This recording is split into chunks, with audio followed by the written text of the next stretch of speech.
Bueno, pues intentando el inversor sobre todo entender algo, ¿no? A ver si nos puedes echar una mano.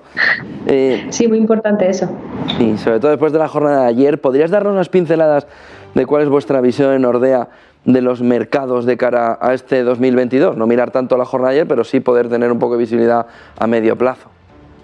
Sí, pues la verdad es que lo que estamos viendo es que el mercado está reaccionando un poco a los tipos al alza y a una desaceleración del crecimiento. Lo que vemos es que, por tanto, estamos viendo un comienzo de año que podemos decir que estaba mostrando un desorden global, ya no solo en la parte de renta variable, sino también en el mercado de bonos, en la parte de renta fija, ¿no? Por un lado vemos como ese aumento de los tipos está desinflando las valoraciones de los activos de riesgo y además la desaceleración del crecimiento significa también unos flujos de caja inferiores a los esperados y por lo tanto que pueda ser decepcionante a medida que aumenten los costes, ¿no? Ha empezado el año, pues por un lado, hablando mucho más de lo que sería la inflación que hace unos meses veíamos como más transitoria y parece que ya no es tan transitoria, ¿no? En ciertos aspectos. Por otro lado, pues con ese aumento de costes y el impacto que conlleva en las ganancias de las empresas a largo plazo, vemos como estas están un poco pues virando o cambiando lo que sería su estrategia a medio y largo plazo, ¿no? Por tanto, la diferencia de cómo cerramos 2021 y cómo estamos viendo este comienzo de año está caracterizada, yo diría, por una mayor volatilidad, una movida principalmente por esa situación o movimiento que está teniendo la FED en cuanto al momento e intensidad de la reducción de su balance. Y también lo que estamos viendo es que hay otras situaciones muy importantes de tener en cuenta, como son la situación geopolítica, ¿no? Tenemos a Ucrania y Rusia ante una situación bastante importante y que tenemos que ver ya no solo qué pasa ahí, sino cuál es la posición que toman distintos países ante este conflicto, ¿no? Y no solo quiero sino olvidarme de una gran potencia que hablamos mucho a finales de año y que seguimos hablando este año, que es China, ¿no? Y tener muy en cuenta que es un poder económico tan fuerte que cualquier oscilación en su crecimiento pues puede afectar fácilmente a cualquier otro país de Asia, ¿no? Y por tanto también afectar al resto del continente, ¿no? Y por tanto también, ya por terminar con lo que sería la visión del mercado, decir que consideramos que es un año con bastante incertidumbre, donde tenemos que estar muy pendientes de ciertos aspectos como son movimientos de los bancos centrales, inflación, y sobre todo también esa situación geopolítica que va a afectar a nivel global, ¿no? Por tanto, esto no significa que tengamos una visión negativa por la parte de los activos de riesgo o renta variable, pero sí que tenemos que tener en cuenta que quizá este año es incluso más importante tener diversificación en esa parte de renta variable, no solo exposición a renta variable de crecimiento, sino también a mirar otros estilos de inversión y sobre todo también mirar la calidad de las empresas, no estar invertidos solo en empresas que tengan que tener un crecimiento muy fuerte para, digamos, sostener esas valoraciones tan altas que venían y siguen teniendo, ¿no? Así que hay descorrelación muy importante en la parte de renta variable y en renta fija, aunque es complicado encontrar algún tipo de activos que nos puedan dar algo de rentabilidad o sobre todo no restarme mucho a la parte de que me esté aportando la renta variable con una volatilidad no muy elevada y sobre todo no mermando las carteras en rentabilidad y en riesgos excesivos. En este contexto, ¿qué estrategias defensivas nos podrías destacar para quien también considere que es mejor estar un poquito defensivo en este mercado? Bueno, pues por nuestra parte destacaría una estrategia que es bastante defensiva, como bien comentas, y sobre todo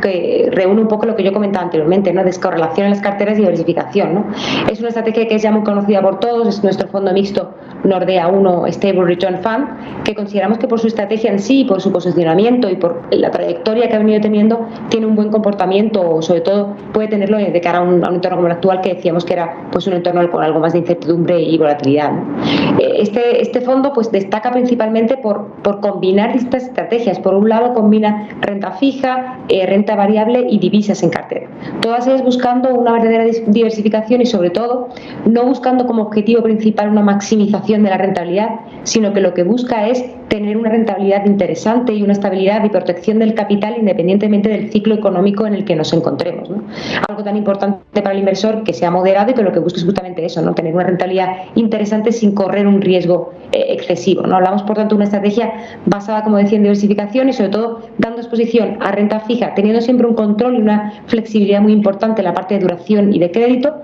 y por la parte de renta variable pues una renta variable enfocada no solo a un puro estilo de inversión como puede ser el crecimiento, sino algo más diversificado, dando exposición a renta variable con algo más de sesgo a value y sobre todo con renta variable enfocada mucho a la calidad y baja volatilidad. Hablamos de una renta variable que tiene una beta o una sensibilidad al mercado por debajo de 1, por lo tanto nos permite justamente eso, captar algo de esa subida de renta variable cuando el mercado está en momentos más alcistas, pero sobre todo tener un comportamiento mucho más de protección de la cartera ante momentos de caída del mercado, porque tiene una sensibilidad menor a esas oscilaciones que estamos viendo en el mercado. Por tanto, creo que tanto por la parte de renta fija como por parte de renta variable puede permitir justo eso, ¿no? Amoldarme un poco a esta situación de mercado que consideramos que va a ser un poco más complicada, pero sobre todo donde creemos que también podemos aportar en estos momentos de subida del mercado.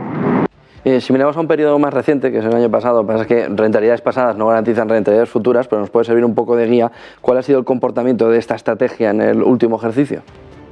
Muy bien eso que comentas, justamente porque no es lo importante solo fijarnos en un periodo muy reciente de mercado, sino mirar el fondo más en su conjunto y la rentabilidad que viene dando de forma histórica, ¿no? Pero si nos fijamos en 2021, porque es lo que tenemos más reciente y lo que solemos hacer, pues podemos ver justamente algo contrario a lo que yo estaba comentando antes. Decía que este fondo tiene un sesgo defensivo que nos permite muy bien hacer frente a un entorno como el actual, a este comienzo de año donde vemos mucha volatilidad y donde vemos muchas oscilaciones en el mercado. 2021 fue un periodo mucho más distinto en el sentido de que sí que vimos noticias negativas en el mercado, pero el mercado no reaccionó de una forma tan negativa. La volatilidad no fue tan alta y nos permitió tener un mercado bastante alcista y muy positivo para la parte de renta variable. Pues justo en ese entorno de mercado, un fondo como este Borretón, que tiene un enfoque mucho más defensivo, fue capaz de demostrar que también puede captar rentabilidad en esos momentos de mercado, ¿no? Captó una rentabilidad con un ratio de captura de la renta variable en torno a un 50%, batiendo a sus digamos competidores por Morningstar,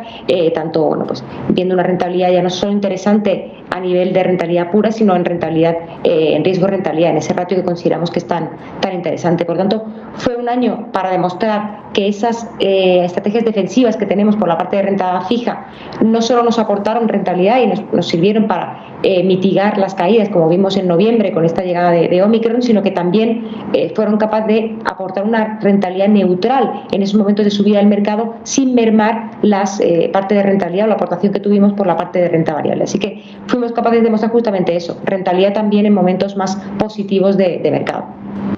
¿Y en este 2022 qué podríamos esperar?